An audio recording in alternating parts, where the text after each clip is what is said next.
Good morning বন্ধুরা। আজকে নিয়ে এসেছি আপনাদের সাথে শেয়ার করব একটি আমার হেলদি ব্রেকফাস্টের রেসিপি নিয়ে এসেছি। ব্রেকফাস্টে অবশ্যই আছে রুটি, তার সাথে সয়াবিন ও বিভিন্ন সবজির একটা তরকারি, তার সাথে ডিম সেদ্ধ আর ফ্রুটস। সবজির রেসিপিটা আপনাদের সাথে শেয়ার করব। প্রথমে কড়াতে সাদা তেল ও মাখন দিয়েছি, তার মধ্যে দিয়েছি গোটা জিরে ও দুটো গোলমরিচ ফোড়ন, গোটা গোলমরিচ। আর তার সাথে দিয়েছি সবজিগুলো কেটে রেখেছিলাম ছোট ছোট করে, খুবই অল্প পরিমাণে সবজি, পেঁয়াজ কলি, ব্রোকলি, তার সাথে ক্যাপসিকাম, গাজর ও দিয়েছি।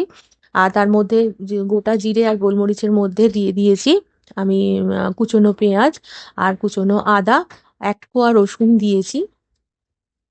দিয়ে সবজিগুলো নাড়াচাড়া করে তার মধ্যে আগে থাকতে জলে ভিজানো সয়াবিন মিনি চাংস ছিল, সেটা ভালোভাবে নাড়াচাড়া করে তার মধ্যে দিয়েছি অল্প লবণ, আর দিয়েছি চাট মশলা, আর দিয়েছি গোলমরিচ গুঁড়ো, আর অল্প ধনে জিরে গুঁড়ো দিয়ে নাড়াচাড়া করে অল্প সামান্য 2-3 চামচ জল দিয়ে ওটা নামিয়ে নিয়েছি। আর তার সাথে রয়েছে ডিম সেদ্ধ, আর রয়েছে ফ্রুটসের মধ্যে আছে পেঁপে, আঙুর, পেয়ারা, আর অবশ্যই উম, আপেল, নাশপাতি এগুলো রয়েছে। আহ, এইগুলো দিয়ে আজকে ব্রেকফাস্ট করেছি, হাতে গড়া আটার রুটি।